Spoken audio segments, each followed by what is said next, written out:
Hi friends, welcome back to our channel. ഇന്ന് നമ്മൾ തയ്യാറാക്കാൻ പോകുന്നത് ഒരു അടിപൊളി പൊതിച്ചോറാണ്.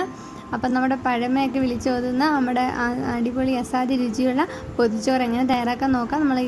നമ്മുടെ കയ്യിലുള്ള കറികൾ വെച്ചാണ് തയ്യാറാക്കുന്നത്. അപ്പോൾ വീഡിയോയിലേക്ക് പോവാം. അപ്പോൾ നമ്മൾ ആദ്യം തന്നെ ഒരു ഇല വാട്ടിയെടുത്തിട്ട് നമ്മൾ അതിലേക്ക് നമ്മുടെ ആവശ്യത്തിനുള്ള ചോറ് ഇട്ട് വെക്കുന്നുണ്ട്. അപ്പോൾ നമ്മൾ ആദ്യം ഫില്ല് ചെയ്ത് കൊടുക്കുന്നത് നമ്മൾ കാന്താരി മുളക് വെച്ച് അരച്ച നമ്മുടെ പൊളിച്ചോറി ഒഴിച്ചു വിടാൻ പറ്റാത്ത നമ്മുടെ ചമ്മന്തി ഫില്ല് ചെയ്തു. പിന്നെ നമ്മൾ മെഴുക്കുപുരട്ടി ഞാൻ പാവയ്ക്ക വെച്ചാണ് മെഴുക്കുപുരട്ടി തയ്യാറാക്കിയേക്കുന്നത്. അപ്പോൾ അതും ഫില്ല് ചെയ്ത് കൊടുത്തിട്ടുണ്ട്. പിന്നെ നമ്മൾ ചേർത്ത് കൊടുക്കുന്നതെന്ന് വെച്ചാൽ നെത്തോലി തോരനാണ്. അപ്പം ഇനി ഞാൻ മീൻ തോരനായിട്ട് എടുത്തേക്കുന്നത് നെത്തോലിയാണ്. പിന്നീട് നമ്മുടെ എവർഗ്രീൻ മുട്ട പൊരിച്ചത്, പിന്നെ നമ്മുടെ അച്ചാർ മാങ്ങാച്ചാർ എടുത്തു. അപ്പോൾ നിങ്ങൾക്ക് കയ്യിലുള്ള അച്ചാർ ഉപയോഗിക്കാം. പിന്നെ അതുപോലെ തന്നെ നെത്തോലിയുടെ വറുത്തതും പിന്നെ ഒരു ചാള വറുത്തതും കൂടി ഉണ്ടായിരുന്നു. അപ്പോൾ അതും ഫില്ല് ചെയ്ത് കൊടുത്തിട്ടുണ്ട്. പിന്നെന്താ പറയുക, അപ്പോൾ ഇത്രയേ ഉള്ളൂ. അപ്പം ഇപ്പോൾ തന്നെ കണ്ടിട്ട് കൊതിയാവണുണ്ട്. അപ്പോൾ നമ്മൾ പണ്ട് കാലത്തെ പോലെ പൊതിച്ചോറൊക്കെ ഇങ്ങനെ വാഴയിലയിൽ പൊതിഞ്ഞ് പിഴത്തെ പോലെ നമ്മൾ പേപ്പർ ഇലയിലൊന്നും പൊതിയാതെ ഇങ്ങനെ വാഴയിലൊക്കെ പൊതിഞ്ഞ് വാട്ടി കൊണ്ടുപോകുമ്പോൾ തന്നെ വളരെ നല്ലൊരു സ്വാദും അതുപോലെ തന്നെ നല്ല മണമൊക്കെയാണ്.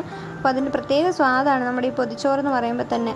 അപ്പോൾ പൊതിച്ചോറ് കഴിക്കാത്തവരായിട്ട് ആരും ഉണ്ടാവില്ലല്ലേ. അപ്പോൾ അങ്ങനെ കഴിക്കാത്തവരുണ്ടെങ്കിൽ എന്തായാലും മസ്റ്റ് ട്രൈ ആണ്. അപ്പോൾ നമ്മൾ വീട്ടിലുള്ള കറികൾ വെച്ച് തോരനായാലും അതുപോലെ തന്നെ മുട്ടയപ്പമായാലും എല്ലാം വെച്ച് നമുക്ക് പെട്ടെന്ന് തന്നെ അങ്ങനെയൊന്ന് പൊതിഞ്ഞ് വാഴയിലയിൽ എടുക്കാമെങ്കിൽ ഇപ്പോൾ പ്ലാസ്റ്റിക് ഇലയൊന്നും ഉപയോഗിക്കാതെ ഇങ്ങനെ വാഴയിലയിൽ വാട്ടി പെട്ടെന്ന് തയ്യാറാക്കി എല്ലാവർക്കും ഇഷ്ടപ്പെടും, ഒരുപോലെ ഇഷ്ടപ്പെടുന്നതാണ് നമ്മുടെ പൊതിച്ചോറ്. അപ്പോൾ എല്ലാവരും ഇത് തയ്യാറാക്കി നോക്കണം. നിങ്ങളുടെ കയ്യിലുള്ള കറി വെച്ച് തന്നെ നമുക്ക് പൊതിഞ്ഞെടുക്കാം. അപ്പോൾ ഞാൻ കുറച്ച് കഴിഞ്ഞിട്ട് ഇത് തുറന്ന് നോക്കുകയാണ്. നല്ലൊരു മണമൊക്കെ വരുന്നുണ്ട്. അപ്പോൾ നല്ല സ്വാദുമാണ്. അപ്പോൾ ഇപ്പോൾ തന്നെ കഴിക്കാൻ തോന്നുന്നുണ്ട്. അപ്പോൾ ഇത് കഴിക്കണം ഇനി.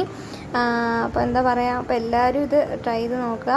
നിങ്ങളുടെ കയ്യിലുള്ള കറികളൊക്കെ വെച്ചിട്ട് ഇങ്ങനെ പൊതിച്ചോറ് ഇങ്ങനെ വാഴയിലേക്ക് വാട്ടി ഇങ്ങനെ ഒന്ന് തയ്യാറാക്കി നോക്കുക. അപ്പോൾ എല്ലാവർക്കും ഇഷ്ടപ്പെടും. ഇപ്പോൾ കുട്ടികൾക്കും മുതിർന്നവർക്കൊക്കെ ഒരുപോലെ ഇഷ്ടപ്പെടുന്നതാണ് നമ്മുടെ പൊതിച്ചോറെന്ന് പറയുന്നത്. അപ്പോൾ എന്താ പറയുക, എല്ലാവരും ഇത് ട്രൈ ചെയ്ത് നോക്കണം. പിന്നെന്താ, അപ്പം നിങ്ങൾ എല്ലാവരും ട്രൈ ചെയ്ത് നോക്കി എങ്ങനെ ഉണ്ടായിരുന്നതൊക്കെ ഫീഡ്ബാക്സൊക്കെ അറിയിക്കണം. അപ്പോൾ ഞാൻ പറഞ്ഞു തരേണ്ട ആവശ്യമില്ല, നിങ്ങൾക്ക് അറിയാം.